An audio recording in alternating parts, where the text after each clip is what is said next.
사랑하면 나의 계명을 지킨다는 게 무슨 뜻입니까? 사랑하면 순종하게 됩니다. 사랑하니까 저 초콜릿도 주고 사탕도 주고 하는 거 아니에요? 사랑하니까 아껴주고, 그러니까 서로에 대해서 구속되죠. 사랑하면. 사랑하기 때문에 우리들은 상대방을 위해서 희생하고 헌신할 수 있는 거죠. 사랑하면 순종하게 됩니다. 사랑하면 말씀에, 계명에도 순종하게 됩니다. 그래서 15절은 이렇게 얘기하는 거예요. 너희가 나를 사랑하면 나의 계명을 지키리라. 21절 보십시오. 나의 계명을 지키는 자라야 나를 사랑하는 자니. 15절, 21절 이렇게 연결해 보세요. 줄로. 너희가 나를 사랑하면 나의 계명을 지키리라. 나의 계명을 지키는 자라야 나를 사랑하는 자니. 사랑은 무엇으로 드러납니까? 행동으로 드러나죠. 나 사랑해. 자기 사랑해. 여보 사랑해. 뭐 어쩌라는 거야. 입으로만 사랑해. 아이들 가끔 그러죠. 사랑해 그러면 아이들이 정말 성의 없게 나도 사랑해 이러고 사랑하는지 안 하는지 도저히 알 수가 없어요. 그러니까 사랑하는가 안 하는가는 뭘로 볼 수 있어요? 그 사랑에 대해서 어떻게 헌신하는가 그걸로 알 수 있어요. 다시 말해서 사랑을 위해서 무엇을 희생하는가 순종하는가 그걸 한마디로 계명을 지키는가 이렇게 하는 거예요. 왜 계명을 지키는가를 한마디를 집약합니까? 한마디로? 간단해요. 계명이 뭐예요? 첫째 계명은 하나님 사랑, 둘째 계명은 이웃 사랑. 그리고 세 계명을 주셨다고 했죠? 세 계명은 뭐라고요? 서로 사랑하라. 그걸 지키면 예수님 사랑하는 줄 안다는 거예요. 서로 사랑하는 거 보면 이 친구가 나를 사랑하는구나 라고 예수님 아시겠다는 거예요. 이해되시죠?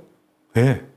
서로 사랑하면, 이웃을 사랑하면, 하나님 사랑하면 그건 뭐다? 예수님을 사랑하는 거다.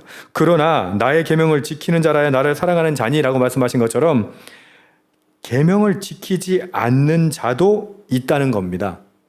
말씀을 따라 살지 않는 사람도 있다는 말이에요. 요한일서 5장 3절에 이렇게 이야기합니다. 하나님을 사랑하는 것은 이것이니 우리가 그의 계명을 지키는 것이라. 예수님 사랑만인가요? 똑같아요. 하나님을 사랑하는 것도 결국은 계명을 지키는 거예요. 아니, 하나님 사랑한다고 하면서 하나님께서 주신 말씀을 안 지킨다는 게 이건 이해할 수 없는 말이잖아요. 근데 우리가 생각하는 사랑이라고 하는 건 뭐예요? 이기적인 거예요. 나한테 유리한 거, 나한테 좋은 거. 저 요즘에 이 얘기 좀 뜸하게 했네. 사랑과 좋아하는 거의 차이가 뭐라고 했어요? 바로 여기에 있어요. 권사님, 소고기 좋아하세요? 돼지고기 좋아하세요? 어떠세요, 권사님은? 좋아하세요? 아니면 좋아하세요? 사랑하세요? 예, 소고기를 좋아한다는 말은 성립되지만 요즘 애들이 사랑한다고 하는데 사랑한다는 건 성립이 안 돼요. 왜요? 좋아한다는 건 나를 위해서 상대가 희생되는 거예요. 좋아하는 거예요. 그러니까 소고기 좋아하죠. 소고기 좋아하니까 누가 희생돼야 돼? 소가 희생돼야 돼. 그럼 사랑한다는 말은 뭐예요? 상대를 위해서 나를 희생하는 게 사랑이에요. 이해되시나요? 그러니까 소고기를 사랑하면 어떻게 해야 돼? 소를 위해서 내가 희생돼야 사랑하는 거지. 근데 우리 시대의 사랑을 잘못 해석하고 있는 거예요. 나의 욕심을, 나의 만족을 충족시키기 위해서 하는 것을 사랑이라고 생각하거든요. 아니요, 그건 좋아하는 거죠. 너희가 나를 사랑하면, 요한일서의 말씀대로 한다면 하나님을 사랑하는 것은 그의 계명을 지키는 거예요. 여러분, 하나님 우리를 사랑하셨기 때문에 자신의 독생자를 주셨어요. 사랑하니까. 그리고 우리에게 요구한 게 뭐예요? 계명 지켜. 여러분, 자신의 목숨도 주신 이가 우리에게 요구하는 게 내가 얘기한 거 좀 지켜주면 안 되겠니? 이 정도잖아요. 근데 우리는 그 계명 지키는 거 막 죽을 것 같이 그렇게 얘기해요. 그리고 예수 믿는 이유가 뭐예요? 좋아하기 위해서 예수 믿는 거예요. 아니요. 사랑하기 위해서 예수 믿는 거예요. 근데 우리는 그냥 자기가 좋아하는 걸 얻기 위해서 예수를 믿고 있지 않은가 지금 점검해 봐야 되는 거예요. 결국 사랑한다면 계명을 지키라. 하나님 말씀을 지키라. 하나님 말씀을 지키지 않는다면 뭐다? 사랑하는 것이 아니다라고 말씀하시는 거예요. 그러면서 16절 이렇게 얘기하세요. 내가 아버지께 구하겠으니. 너무너무 사랑한 나머지 아버지께 구할 거예요. 그 계명 지키고 말씀 지키고 제자들이 그렇게 하는 거 쉽지가 않을 거예요. 그래서 그가 또 다른 보혜사를 너희에게 주사. 하나님께서 다른 보혜사를 주실 거랍니다. 왜 다른 보혜사예요? 예수님께서 보혜사이기 때문이에요. 그럼 보혜사가 무슨 말입니까? 돕기 위해 옆으로 불려온 자라는 말이에요. 파라클레토스라고 하는 헬라어인데 영어로 번역하면 헬퍼, 조력자, 그 다음에 변호사, 아니면 카운슬러, 상담자, 그 다음에 컴포터, 위로자, 요런 게 이제 보혜사라는 뜻이에요. 그러니까 예수님이 그 역할을 하셨잖아요. 그 역할을 하셨는데 또 다른 보혜사를 아버지께 구해서 너희들 힘들지 않도록, 근심하지 않도록, 믿음으로 든든히 서도록 그 계명의 말씀을 지킴으로 예수님의 사랑함을 드러내도록 도와주겠노라 라고 약속하십니다. 할렐루야. 걱정하지 마세요. 성령이 우리와 함께 하세요. 17절, 그는 진리의 영이라. 여러분, 우리가 무엇이 진리의 영이라고 진리라고 알고 있어요? 예수 그리스도가 나는 진리라고 하셨어요. 진리. 길이요 진리요 생명이니. 근데 그 성령, 보혜사 성령께서도 뭐라고 한다고요? 진리라고 하시는 거예요. 세상은 능히 그를 받지 못하나니. 성령 충만함은요, 성령의 체험은 그 받아본 사람만 알아요. 안 그러면 도무지 알 수가 없어요. 체험해보지 않은 사람은 알 수가 없는 거예요. 그러나 너희는 그를 안 하니. 세상은 그를 받지 못하고 그를 보지도 못하고 알지도 못하지만 너희는 그를 안 하니 그는 너희와 함께 거하심이요 또 너희 속에 계시겠음이라. 아멘. 두 부류로 나누는 거예요. 성령을 받은 자, 성령을 받지 못한 자. 성령 받은 자는 하나님의 말씀에 순종할 수 있어요. 계명을 지킬 수 있어요. 그것으로 예수님을 사랑함을 드러낼 수가 있어요. 그러니까 결국 예수님을 사랑한다는 것, 하나님의 말씀을, 계명을 지킨다는 것, 그거는 성령 받은 사람만 가능해요. 성령 안 받은 사람은 용 쓸 수는 있어요. 애 쓸 수는 있어요. 그러나 그게 그렇게 오래 가지는 못해요. 여러분, 성령으로 충만하십시오. 성령으로 충만하기를 축복합니다. 18절 너무 눈물나게 감사해요. 내가 너희를 고아와 같이 버려두지 아니하고 너희에게 오리라. 아멘. 우리가 방금 찬양했잖아요. 고아와 같이 너희를 버려두지 않겠다. 여러분, 지금 저와 여러분에게 지금 예수님 말씀하시는 거예요. 절대 고아처럼 버려두지 않아. 할렐루야. 조금 있으면 세상은 다시 나를 보지 못할 것이로되 너희는 나를 보리니 이는 내가 살아있고 너희도 살아있겠음이라. 예수님 부활하실 거예요. 그리고 나타나실 거예요. 누구에게?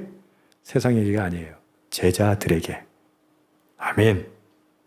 그날에는 내가 아버지 안에 너희가 내 안에 내가 너희 안에 있는 것을 너희가 알리라.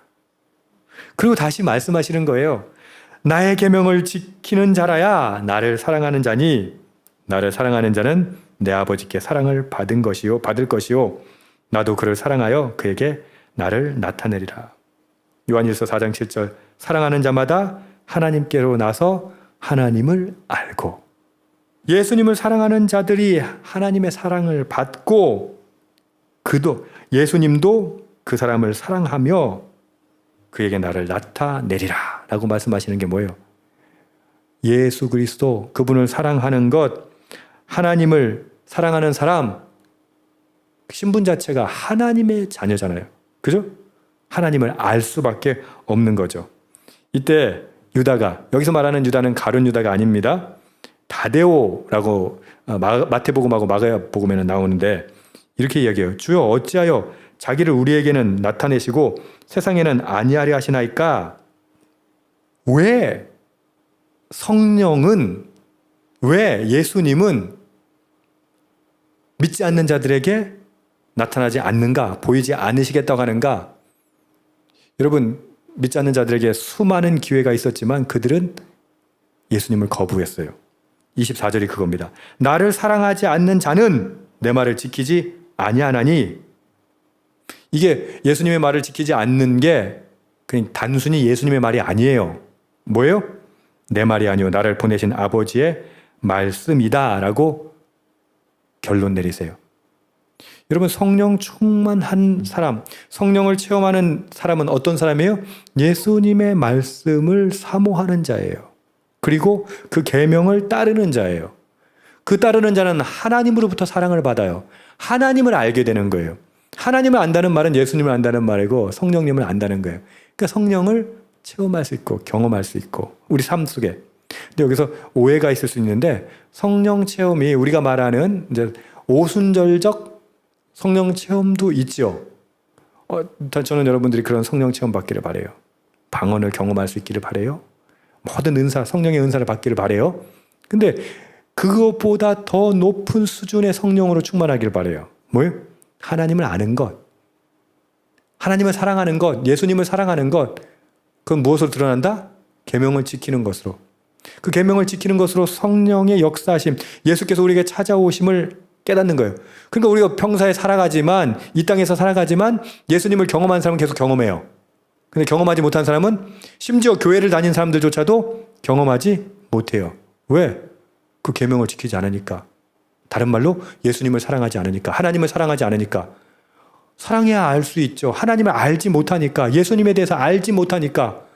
이게 계속 순작용을 하는 사람이 있고 역작용이 일어나는 사람들이 있어요. 어때요? 그 사람 교회를 다녀도 성령 체험을 못하고 하나님 사랑하지 않고 예수님 사랑하지 않고 계명도 지키지 않고, 이게 계속 하나의 고리거든요. 왜? 사랑하면 그 말을 지킬 수 있기 때문이에요. 사랑하면 그 말을 따를 수 있기 때문이죠. 저와 여러분이 예수님 사랑하기를 축복합니다. 그래서 그 말씀을 지킬 수 있기를 축복합니다. 하나님의 말씀 위에서 내가 희생하고 순종할 수 있기를 축복합니다. 그러므로 그것을 통해서 성령의 역사를 경험할 수 있기를 축복합니다. 주여, 성령으로 우리에게 임하여 주시옵소서. 그 말은 무슨 말이에요? 계명을 지키겠나이다. 말씀을 지키겠나이다. 그 말은 또 무슨 말이라고요? 예수님을 사랑하겠나이다. 기도하는 저와 여러분 되기를 소망합니다. 아멘.